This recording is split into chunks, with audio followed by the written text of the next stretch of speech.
A ver, en la clase de hoy vamos a hablar sobre los ciclos termodinámicos.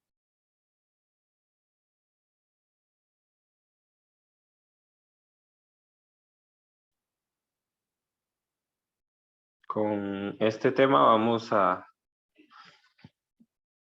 condensar de cierta manera todo lo que hemos estado viendo en las clases anteriores. Y pues bueno, la idea de un ciclo, mire, traten de conectarse temprano porque se interrumpe la clase cada vez que los tengo que admitir.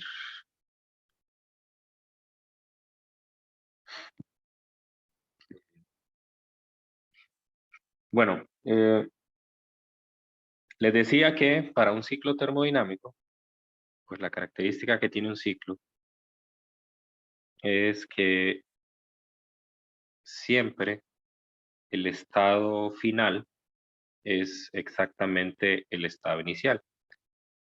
Ah, Nosotros vamos a seguir una serie de, de procesos donde este va a ser el estado inicial y al mismo tiempo va a ser el estado final.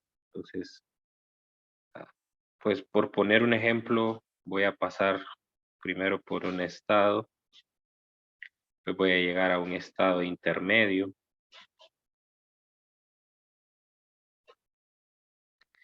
y después voy a llegar a un estado final que va a coincidir exactamente con el estado. Entonces, pues yo voy a seguir varios procesos. Esos procesos, ven, se interrumpe la clase cada vez que tratar.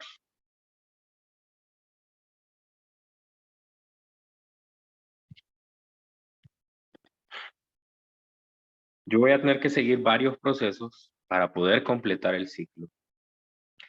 Y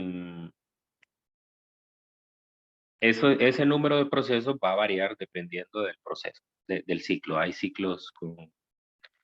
Normalmente nosotros vamos a estudiar ciclos con 3 y con 4 procesos. Eso es lo usual, ¿verdad? Pero bueno, bien, podría representarse eh, otro número de procesos.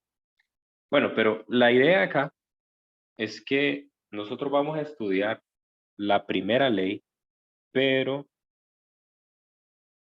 en forma global, en forma general para todo el ciclo.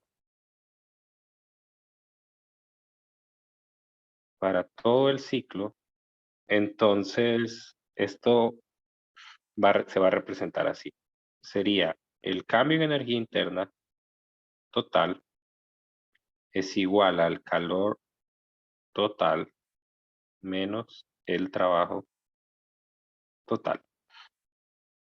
Ok, entonces, ¿qué significa esto? ¿Qué significa esta ecuación en términos globales? En términos globales, el cambio en energía interna total es la sumatoria de los cambios en energía interna de cada proceso. Eso vamos a representar con una sumatoria desde I1 hasta N, donde N representa el total de procesos del ciclo. Pero resulta que en el caso de los procesos cíclicos, como nosotros, como nosotros estamos llevando al sistema al mismo estado inicial, entonces el cambio en energía interna total del sistema va a ser igual a cero. Esa es la característica más importante que tiene. Y la justificación es el estado final de del gas, en este caso normalmente vamos a trabajar con gases ideales. El estado final del gas es exactamente el mismo que el estado inicial. Entonces, por lo tanto, la energía interna del gas es la misma al inicio y al final. Por lo tanto, si yo sumo los cambios en energía interna de todos los procesos que componen el ciclo, entonces sumados me van a dar 0.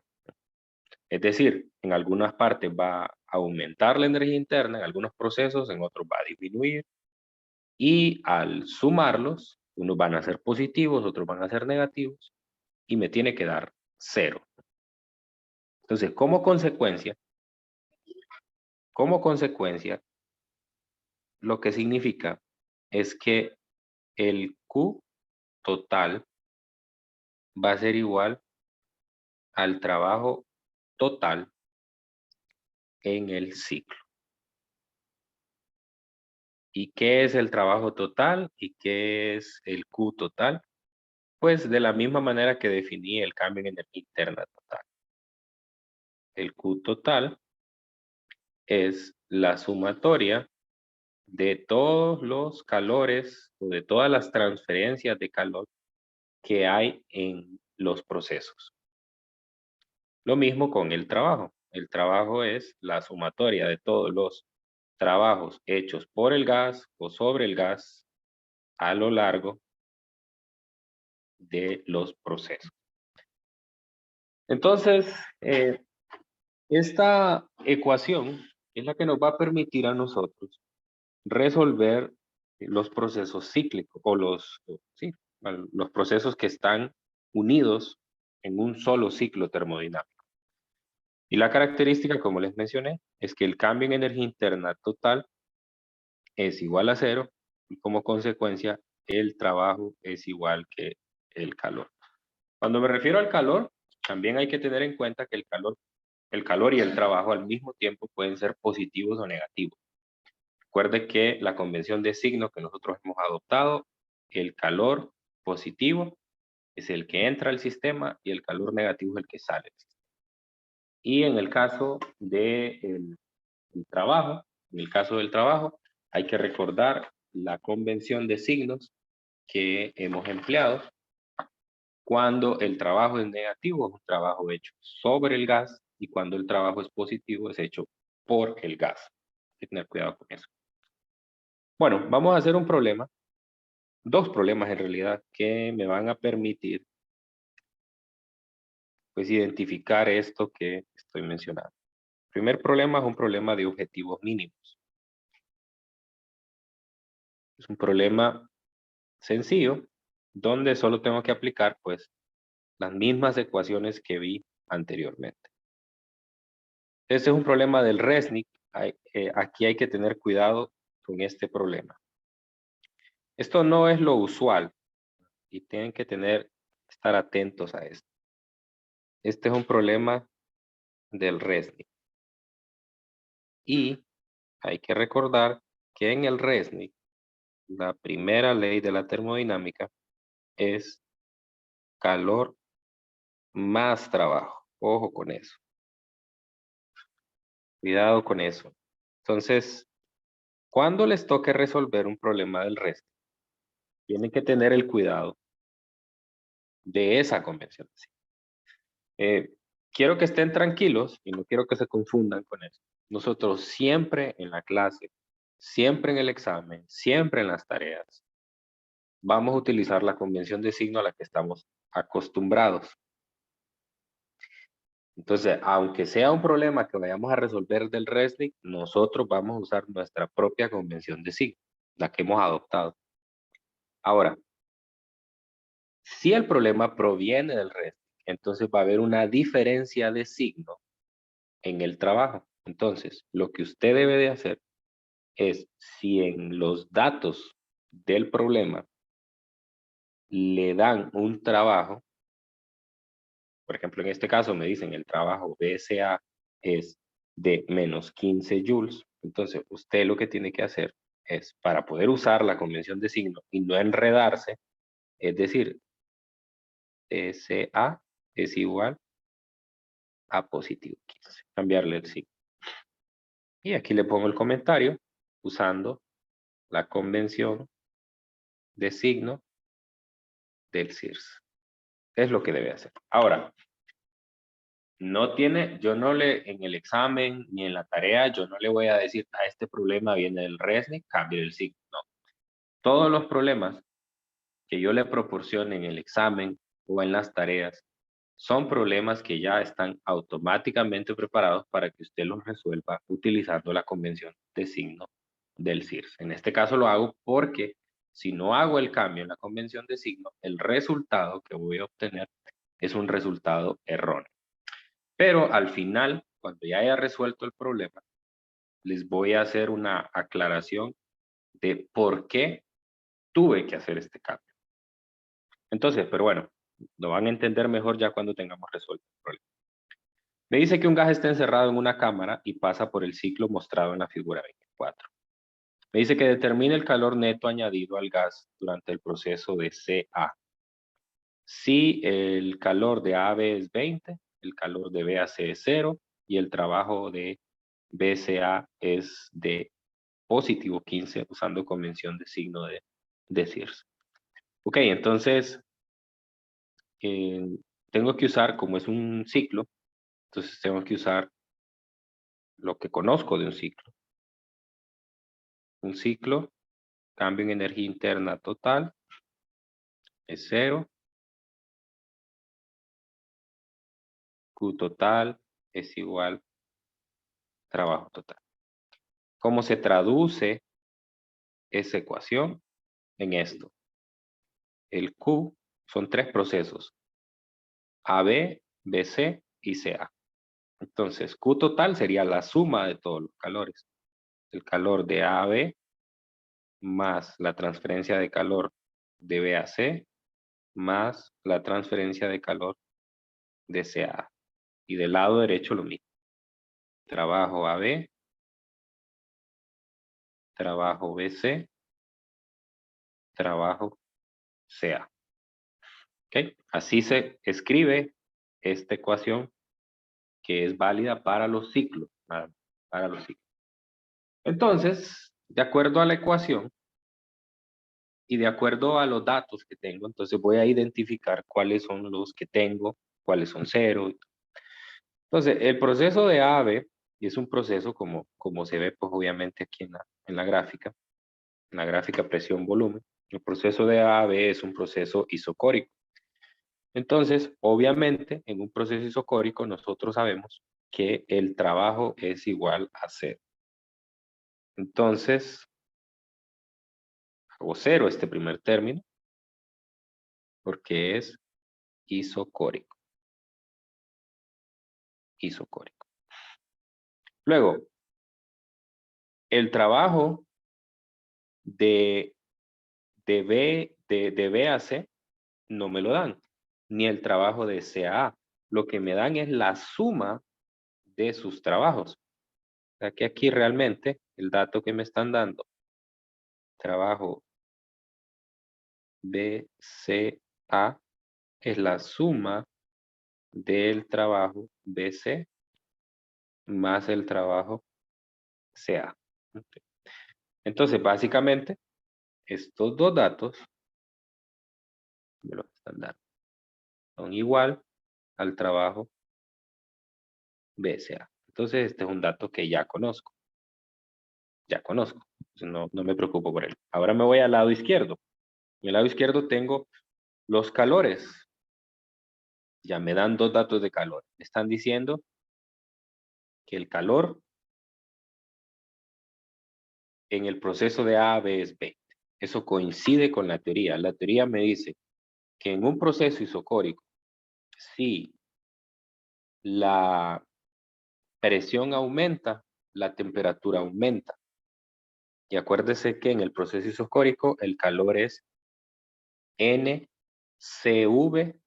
delta T. Y si el delta T es positivo, entonces el calor es positivo. Entonces coincide con la convención de signo y entonces este dato ya lo tengo. De B a C me dicen que la transferencia de calor es 0. Entonces, ¿qué significa que la transferencia de calor de B a C sea 0? ¿Qué tipo de proceso creen ustedes que es el de B a C? Pues Isotérmico.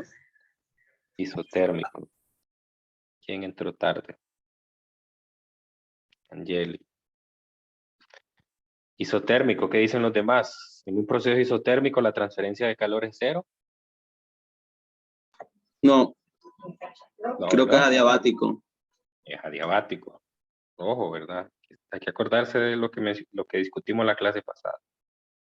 Pues de B a C es adiabático. Adiabático, ¿no? Muy bien. Entonces, como es adiabático, la transferencia de calor es cero, por lo tanto, esto es cero, y aquí escribo el comentario. Adiabático. Ahora, aquí hago un comentario.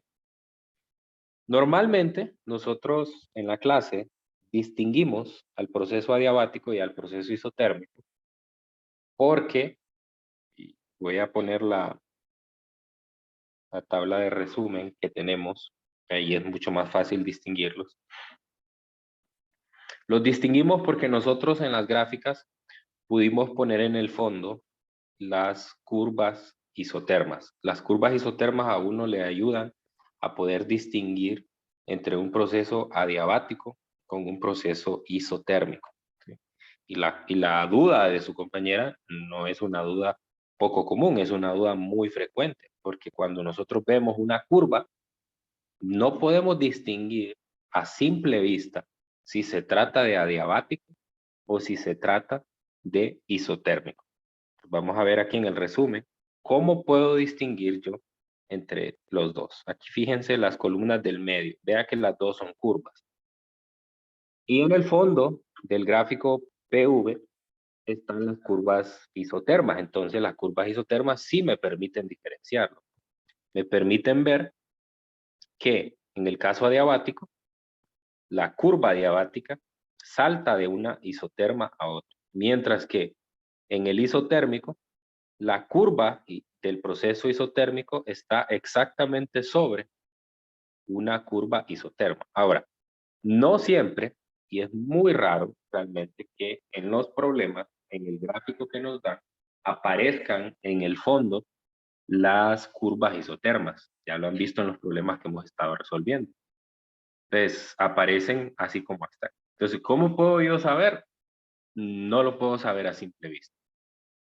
Me tienen que dar en el enunciado del problema algún dato que me permita saber si esa curva de ese proceso es adiabática o es isotérmica. En este caso, el dato que me permite saber eso es este. Porque particularmente yo ya sé que para un proceso adiabático la transferencia de calor es cero. Si fuera un proceso isotérmico, me diría que la temperatura no cambia en los procesos de B a C, pero en este caso es adiabático. Bueno, y el último, que es este de aquí, pues esta es la incógnita, ¿no? Entonces bastará con que yo despeje la ecuación para esa incógnita y ya, pues, ya tengo resuelto mi problema. SAA, entonces despejo, me va a quedar el trabajo de SA menos el calor de AB. Sustituyo, recuerde que el trabajo le cambié el signo y le puse más 15 joules menos los 20 joules del calor. Esto me da menos 5 joules. Y esa es la respuesta. Y ahí termina el problema. Ahora, ¿por qué tuve que cambiarle el signo? ¿Y por qué hubiera estado malo el problema si yo hubiese puesto como que el trabajo BSA fuese menos 15 joules? ¿Cómo me hubiera quedado esa última respuesta? En lugar de menos 5, ¿cuánto me hubiera dado si hubiera puesto menos 15? Menos Negativo. 35. Menos 35. Menos 35. Ok, entonces, entendamos cómo funciona un ciclo. Un ciclo funciona así. Aquí tengo el ciclo interno, no me voy a meter un poco en los detalles porque cada ciclo tiene sus propios detalles. Entonces el ciclo funciona así. Entra una cantidad de calor, calor positivo, ¿no? Porque el calor ganado es calor positivo. Una parte de esos joules que entran como calor se aprovechan en trabajo. Y otra parte se expulsan. Entonces, este calor de entrada tiene que ser siempre en un ciclo mayor que el calor de salida. Siempre. Esto no se puede romper porque de lo contrario estaría violando el principio de conservación de energía. No puede salir más calor o más energía de la que entró. Entonces, de hecho, el ciclo se consume una parte de esa energía que entra para realizar un trabajo útil. Entonces, lo que desecha o lo que expulsa tiene que ser de una cantidad menor a la que entró. Entonces, si entraron 20 joules, porque aquí me lo dice el problema, entraron 20 joules, aquí solo hay tres calores, el calor de AB, el calor de BAC y el calor de CA. Entonces, en el proceso de AB entran 20 joules. En el proceso de BAC no hay intercambio de calor. Ahí se hace trabajo adiabático. Y en el proceso de CA se expulsa calor. Entonces, no podría ser que yo tenga que entran 20 joules y se expulsan 35. Entonces, ahí está el error. Es por eso existe la necesidad de cambiar el signo. ¿Por qué? ¿Por qué le tengo que cambiar el signo? Porque es un problema que está diseñado para la convención de signo de REST, de su propio texto, ¿no? Entonces, ¿por qué enredarse en esto? Bueno, no es que uno quiera enredarse en esto, sino que eso es propio de la literatura. No hay un acuerdo entre todos los autores. Hay autores que utilizan una convención de signo y hay otros que utilizan otra. Por ejemplo, el libro de termodinámica que utilizan en ingeniería, creo que es el libro de Sengel, utiliza la convención del resto. Entonces, usted tiene que estar listo para una u otra convención. Ahora, no quiero enredarlos con esto, no es mi objetivo enredarlos, sino que quiero aclararles que nunca ustedes van a tener que cambiar un dato, a menos que ustedes agarren, como el que acabamos de hacer aquí, agarren un ejercicio de otro libro que no sea el nuestro. Nunca en una tarea yo les voy a poner un problema y ustedes van a tener que cambiarle el signo. Nunca en un examen yo les voy a dar un ejercicio y ustedes van a tener que cambiar el signo. ¿Sí? En este caso, pues obviamente porque yo estoy tomando el problema literal.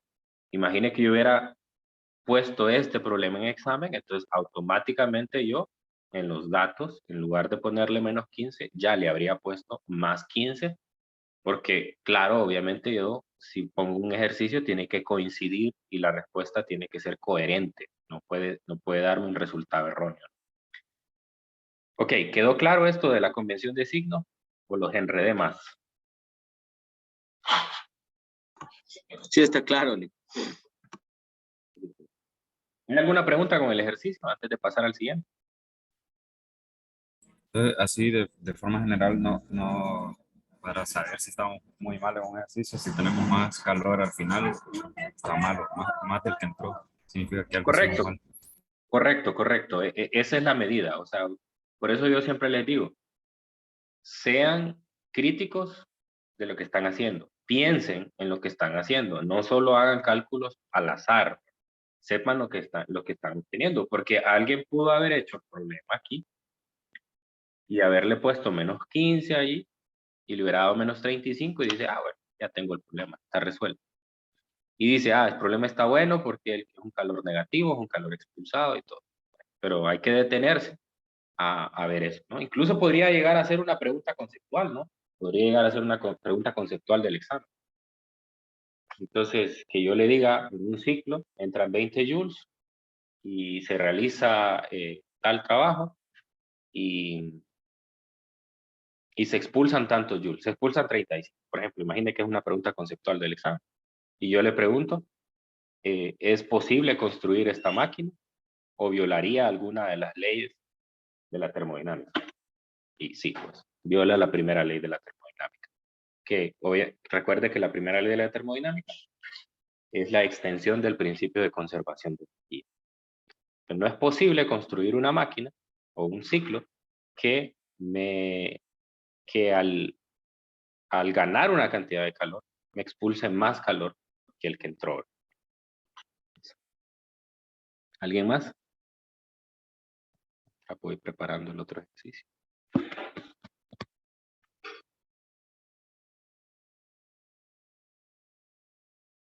A ver, ese problema es un problema de objetivos mínimos de los ciclos termodinámicos.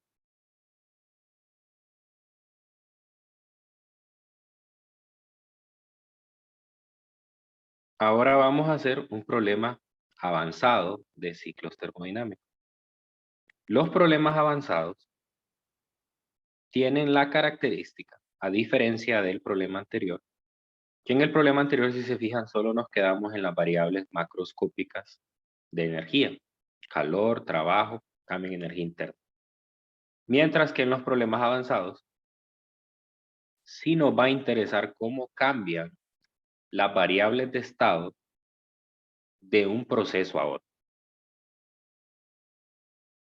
Entonces, si se fijan, tengo prácticamente el mismo ciclo y aparentemente es el mismo, pero no va a ser el mismo.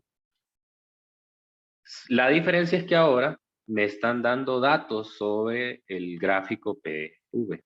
Me están dando datos, perdón, de presión y me están dando datos de volumen. Entonces, leamos el enunciado. La figura 1947 muestra un diagrama PV de 0.004 moles del gas ideal H2. Ojo con eso. Me están dando el número de moles y me están dando el tipo de gas. ¿Qué tipo de gas es este? ¿Monoatómico o diatómico? Diatómico. Diatómico. Entonces, ¿qué sé del diatómico? ¿Cuánto vale CP? ¿Cuánto vale CB? CV. ¿Cuánto vale gamma? CP en diatómico vale 7 medios de R por R. Ajá, 7 medios de R. 7 R medios. ¿Y CV? 5 medios de R. ¿Cuánto vale gamma?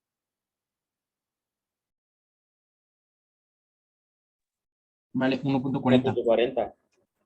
Correcto. Bueno, entonces, ¿qué tipo de cosas tiene que recordar? La temperatura del gas no cambia durante el segmento de B a C. Aquí está el dato que andaba buscando. La temperatura del gas no cambia en B a C. Entonces, ¿qué proceso es el de B a C? Adiabático. ¿De acuerdo? ¿Están de acuerdo que es adiabático? Creo que es isotérmico. Isotérmico. Isotérmico. Isotérmico. En el adiabático lo que es cero es la transferencia de calor, como en el proceso anterior. Q es cero, y como Q es cero, entonces es adiabático. ¿Sí? Y aquí el calor es cero, entonces es isotérmico. Entonces vean cómo en estos dos problemas tengo el ejemplo de que si tengo una curva, no necesariamente siempre es adiabático, no necesariamente siempre es isotérmico. Tienen que darme un dato en el problema que me permita a mí pues sacar esa conclusión. Ok, entonces, inciso A, ¿qué volumen ocupa este gas en el punto C? A ver, inciso A. Volumen en C. El volumen en C lo puedo determinar de dos maneras. Hay dos maneras.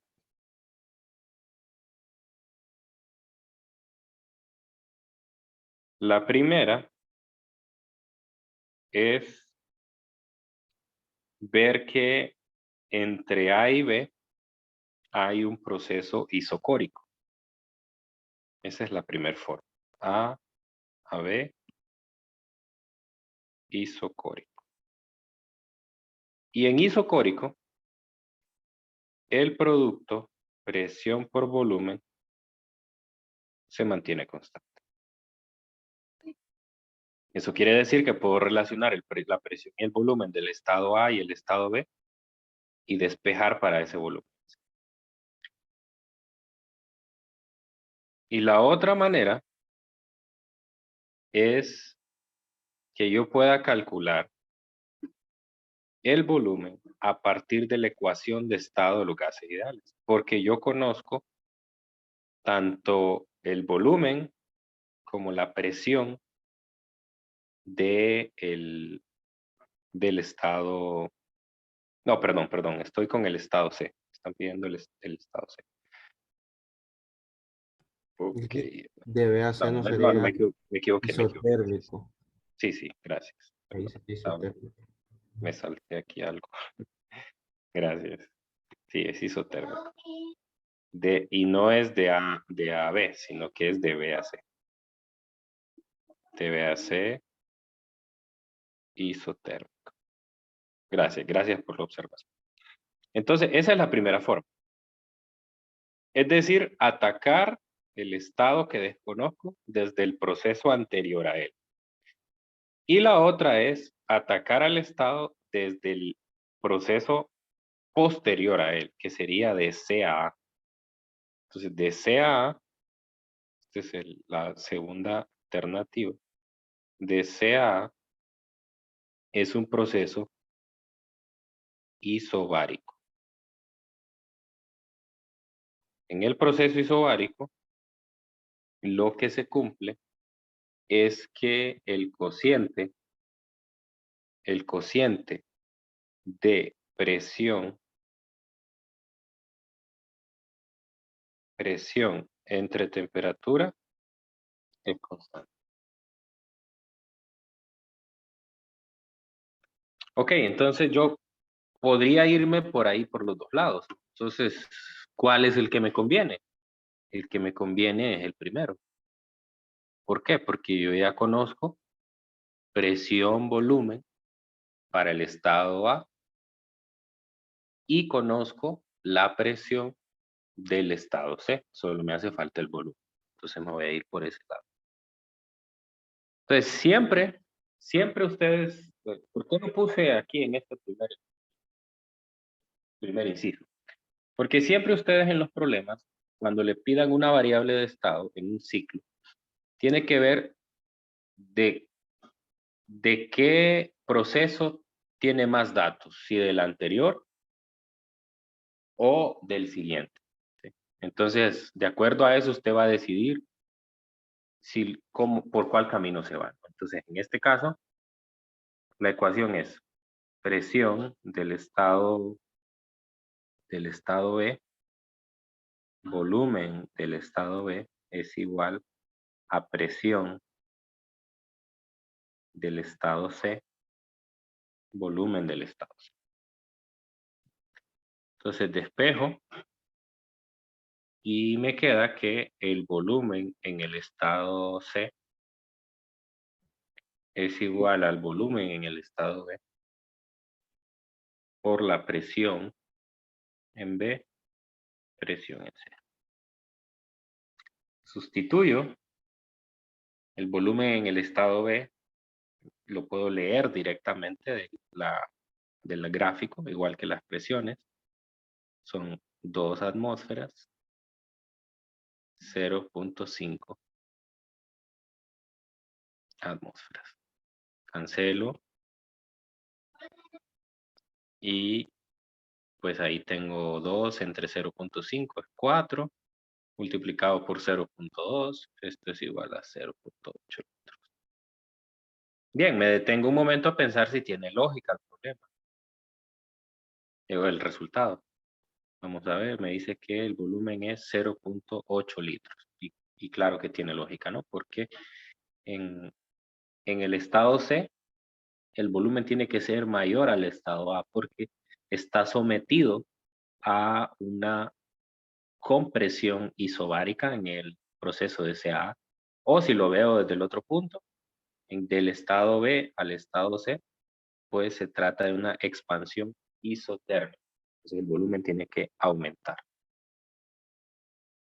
Ok, ahí tengo mi primer resultado. Inciso B. Me dice que encuentre las temperaturas del gas en los puntos A, B y C. Entonces aquí me voy por otro camino, que es para encontrar las temperaturas.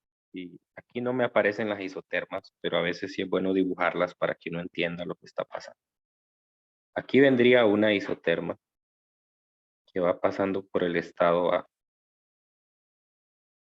Sería la isoterma de la temperatura A. Y aquí exactamente sobre el proceso isotérmico estaría la otra isoterma, que sería la del estado B igual a la temperatura del estado. Pues básicamente solo tengo que encontrar dos temperaturas, la del estado A y la del B, que es exactamente igual a la del C. Noto en el mismo diagrama, y además que conozco el número de moles, que yo ya tengo todos los datos para poder encontrar esas temperaturas a partir de la ecuación de estado de los gases. Entonces, en este inciso B, voy a mostrar otra de las alternativas que tengo para encontrar variables de estado. Y es usando la ecuación de estado.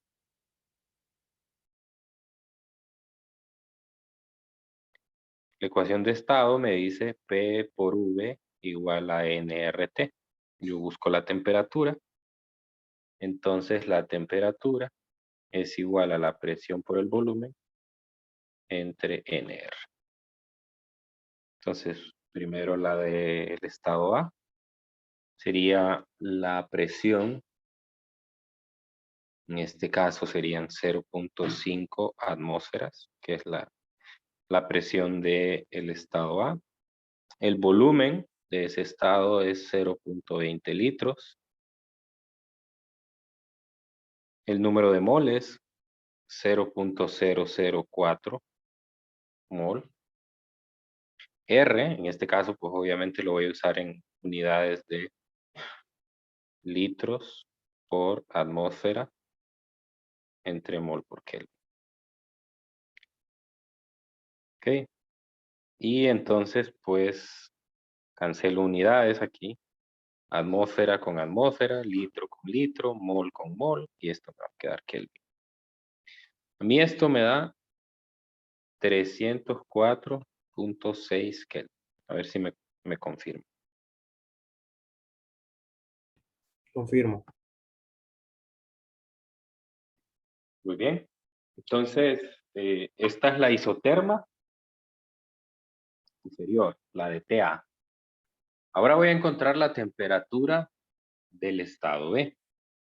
La temperatura del estado B, solo al observar el gráfico, tiene que ser mayor a la del estado A, porque es una isoterma superior, una isoterma que está más lejos del origen. Entonces voy a hacer el mismo proceso. Esa es una alternativa. Y la otra es igual. Aquí otra vez voy a decir que tengo dos formas de encontrar esa otra. Tengo dos formas. En este caso, estas formas son equivalentes. O sea, puedo usar una o la otra. En el primero, pues tuve que decidir por la primera, porque era la de la que tenía más datos. La segunda no, porque no conocía las temperaturas. Entonces, pues no me servía. Ahora sí. La primera alternativa que tengo es que la temperatura en B es igual a la presión en B, volumen en B, entre NR. Tengo todos los datos, así que puedo calcularlo de esa manera.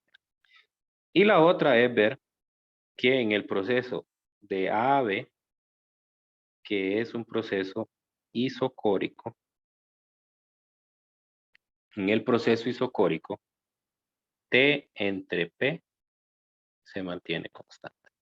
Por lo tanto, la temperatura de A entre la presión de A es igual a la temperatura de B entre la presión de B. También conozco todos los datos.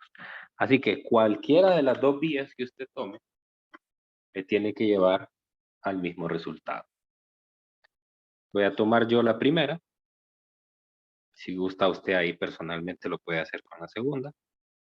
Y comparemos de una sola vez los resultados. Entonces, la presión en el estado B, lo puedo leer directamente del diagrama, son 2 atmósferas. 2 atmósferas.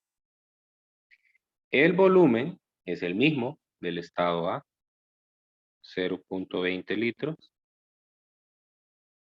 Número de moles, 0.004 mol. Esto es constante, nunca va a cambiar en el ciclo. Y R, 0.08206 litros por atmósfera entre mol por Kelvin. Atmósfera, litro, mol, mol. ¿Cuánto le da?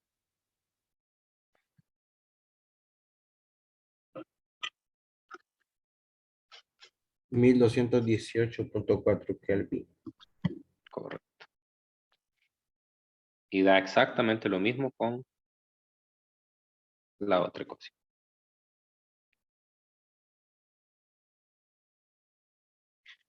Muy bien, entonces coincide, es correcto este resultado, es correcto porque la temperatura en B es mayor que la temperatura A.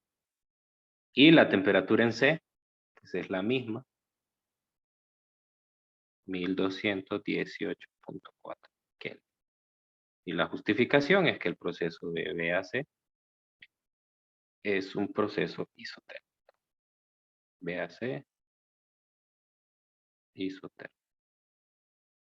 Ok, entonces ahí tengo las 3 respuestas con las temperaturas. ¿Alguna pregunta hasta aquí?